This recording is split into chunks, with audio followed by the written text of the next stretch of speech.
وهارون وأوحينا إلى موسى أن ألق عصاك فإذا هي تلقف ما يأفكون فوقع الحق وبطل ما كانوا يعملون فانقلبوا هنالك وانقلبوا صاغرين وألقي السحرة ساجدين قالوا آمنا برب العالمين رب موسى وهارون فإذا هي تلقف ما يأفكون فوقع الحق وبطل ما كانوا يعملون فانقلبوا هنالك وانقلبوا صاغرين وألقي السحرة ساجدين قالوا آمنا برب العالمين رب موسى وهارون والله الذي لا إله إلا هو عالم الغيب والشهادة والرحمن الرحيم والله الذي لا إله إلا هو الملك القدوس السلام المؤمن المهيمن العزيز الجبار المتكبر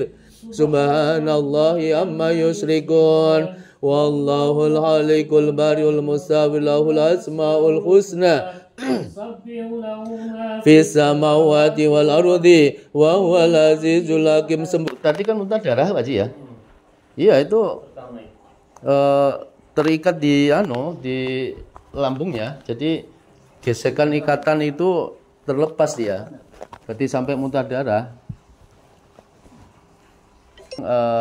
Kalau seseorang itu di badan itu sudah kena gangguan sihir, maka dia tuh kayak mendengar dentuman. Muat Mas ini ya? Iya, muat. Insyaallah. Iya, assalamualaikum Pak. Asli? Boyolali nih. Boyolali. Lo Kudus Mas? Oh Kudus nggih. Jawa Tengah. Monggo. Nggih.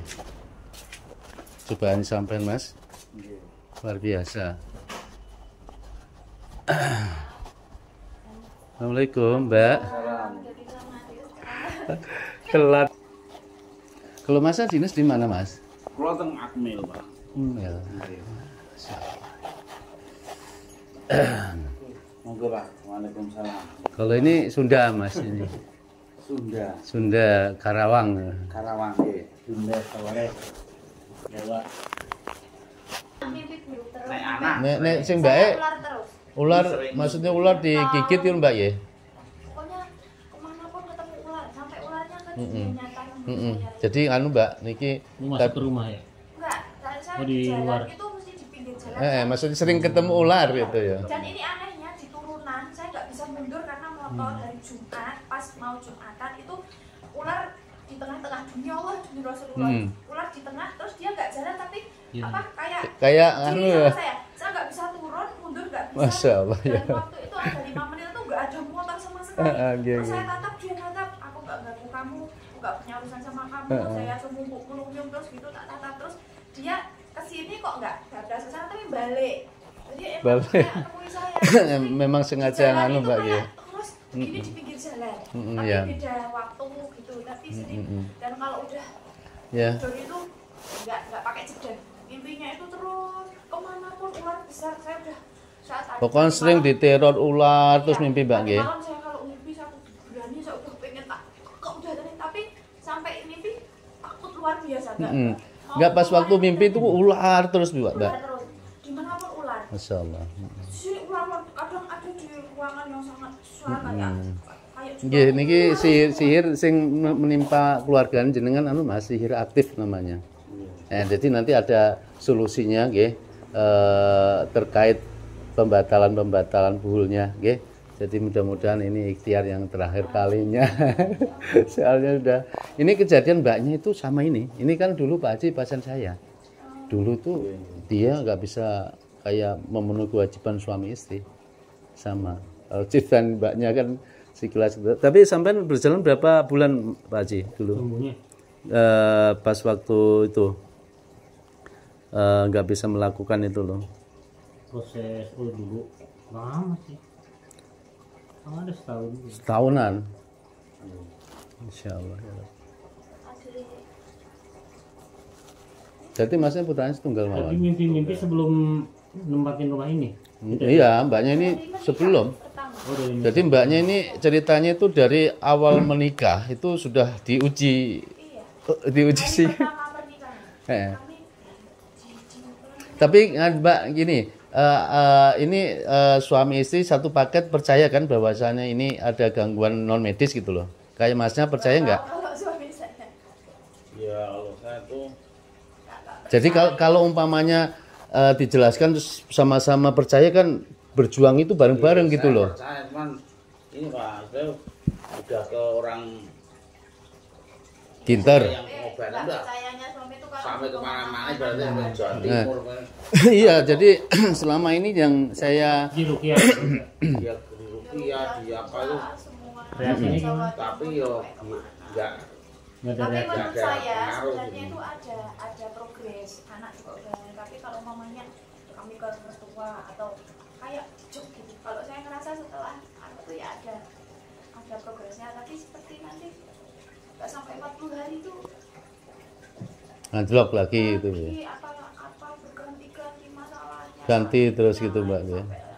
Jadi berulang-ulang terus kejadian gitu Mbak ya.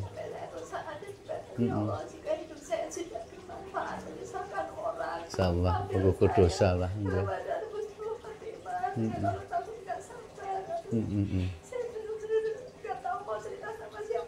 Iya. Iya. Jadi memang ketika seseorang itu tertimpa sihir, maka di badan itu kan otomatis ada pengaruh negatif, aura negatif. Maka setelah itu akan dijauhin orang-orang terdekat. Entah itu saudara kandung, entah itu teman, entah itu pokoknya yang ingin bertransaksi, berdekatan dengan mbaknya itu nggak menyukai ketika di badan itu ada gangguan itu. Jadi lama-kelamaan terus larinya ke psikis gitu. Jadi psikis mbaknya itu down nanti. Makanya ini selain proses ruqyah nanti psikoterapi Mbak nggih. Jadi apapun yang menimpa semuanya 12 tahun yang lalu sampai sekarang kan mbaknya tertimpa selama 12 tahun kan. Jadi pasti ada orang-orang yang menyakitkan, mengecewakan. Pokoknya itu yang membuat mbaknya itu psikisnya down, hancur itu mulai sekarang harus dipendam sedalam-dalamnya ya, karena itu faktor kenapa kok semua orang terdekat itu seperti itu, karena ada unsur penghalang sihir itu tadi.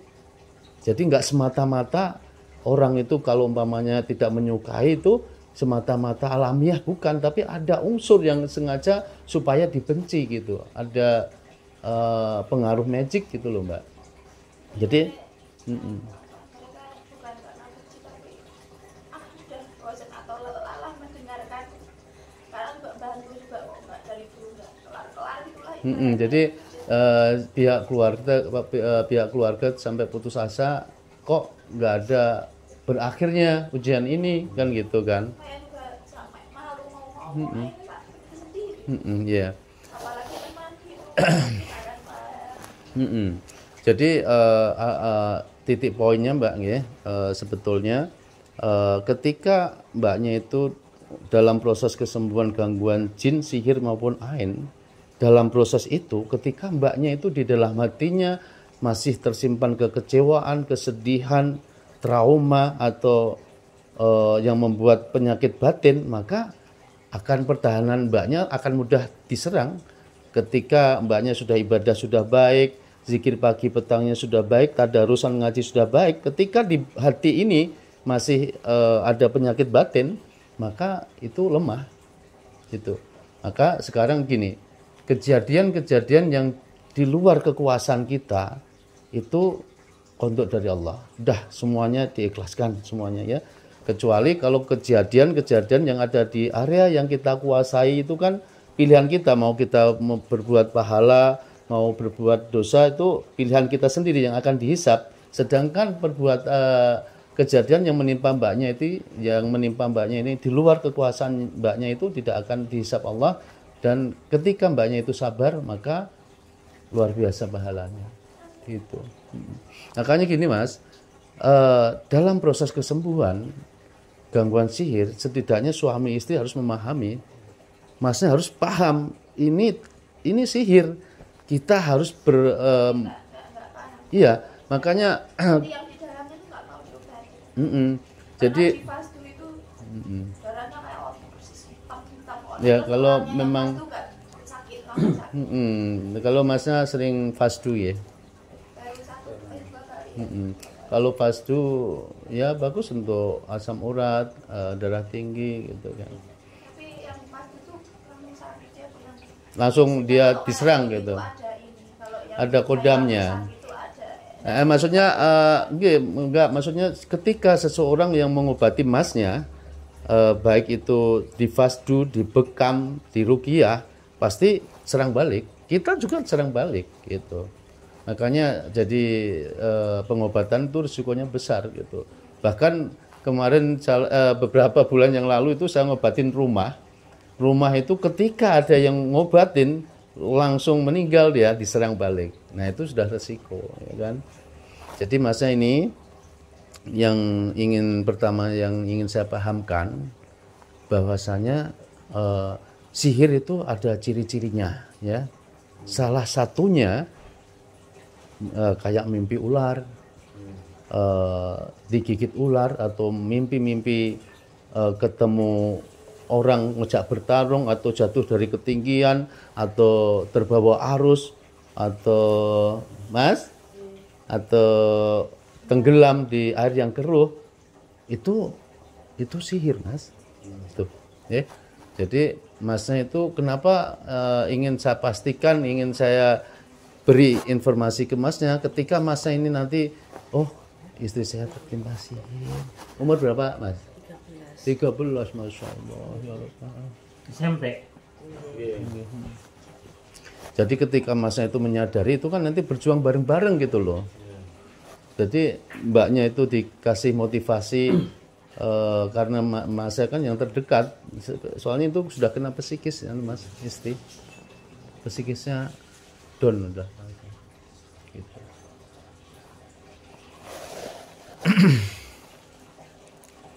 Masya Allah, 13, 12 semenjak menikah Mas ya, sampai ya.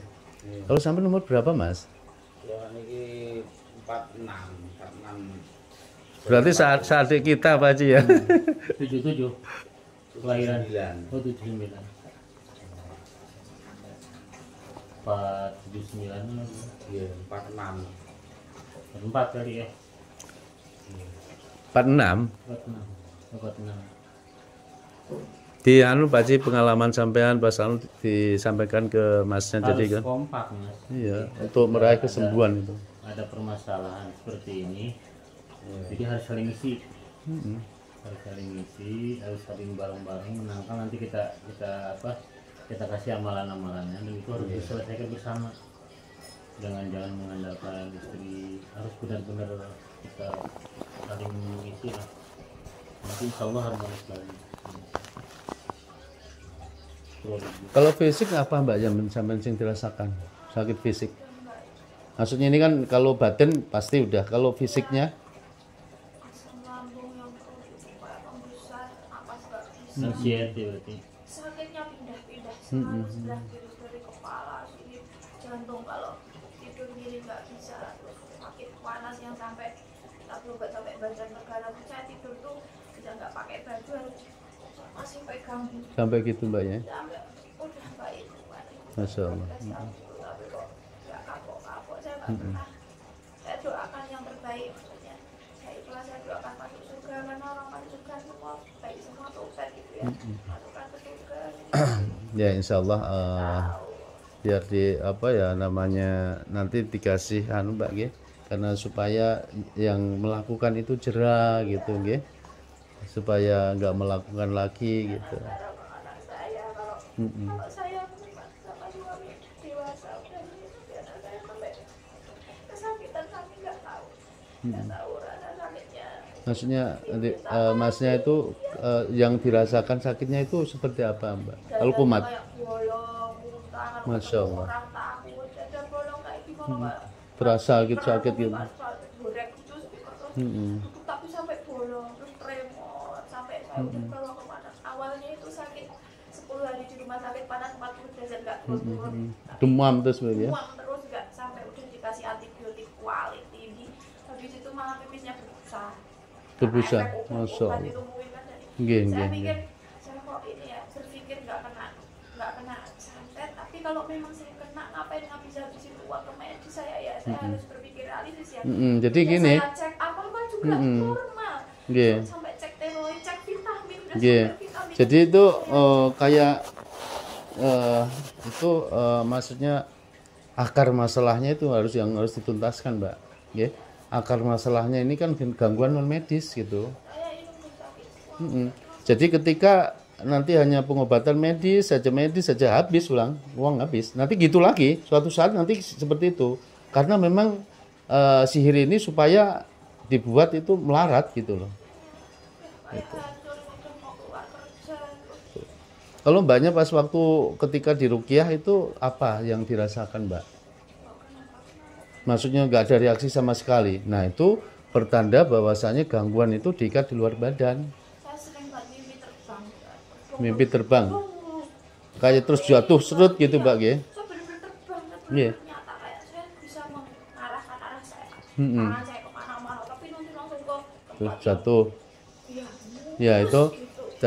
tanda-tanda bahwasanya buul sihir itu ditaruh di ketinggian, Mbak. Nggih. Maka nanti ada solusinya juga. Makanya kenapa setiap pasien itu tak tanyakan masalah mimpi gitu. Kadang ketika mimpi selalu mimpi kematian, kuburan, atau tentang apapun itu pertanda ada di kuburan gitu. Nanti ada solusinya gitu. Selain terbang apa, Mbak? Kalau mimpi-mimpi selain terbang itu? Kemarin itu saya mimpi belatung banyak sekali. Itu gimana caranya? Belatung. Saya pergi sama teman SD saya seorang itu, terus teman SD saya itu badannya kayak ada dewannya, terus saya bentuk belatung semua badan itu membuat Maksudnya belatung itu ada di badan Mbaknya atau badan orang itu. orang? Saya itu lebih saya sampai ketakutan gitu. Ya paling sering mimpi ular. Ular itu, Mbak, Anak ya. saya mimpi selalu mimpi buruk, tapi paginya itu nangis sebelum sakit panas itu mimpi buruk terus sampai nggak bisa tidur. Kalau bangun itu nangis kayak mimpi itu nyata tapi tiap malam. Oke. Sampai pernah mau tidur. Enggak, anehnya yang saya tanyakan tadi ketika Mbaknya itu di proses ruqyah nggak ada sama sekali reaksi. Nggak ada sama sekali reaksi itu nggak ada, Mbak. Kayak muntah, pusing. Nah itu pertanda bahwasanya gangguan diikat di luar badan. Itu nanti ada solusinya gitu. Karena gangguan sihir itu ada 3 macam. Gangguan yang diikat di badan. Ketika gangguan yang diikat di badan itu ketika di ruqyah itu reaksi dia, muntah, nangis, gitu, bahkan kerasukan gitu. Nah yang kedua gangguan yang diikat di luar badan. Biasanya diikat di rumah, di tempat usaha, di rumah dukun. Nah, yang ketiga gangguan yang diikat di kedua-duanya, di badan ada, di rumah ada, di tempat usaha ada gitu. Jadi semuanya itu nanti ada solusinya, Mas gitu. Garamnya sudah disiapkan, Mbak. Dikasih nampan kalau bisa air 3 ember atau 4 ember, Mas, nanti disiapkan.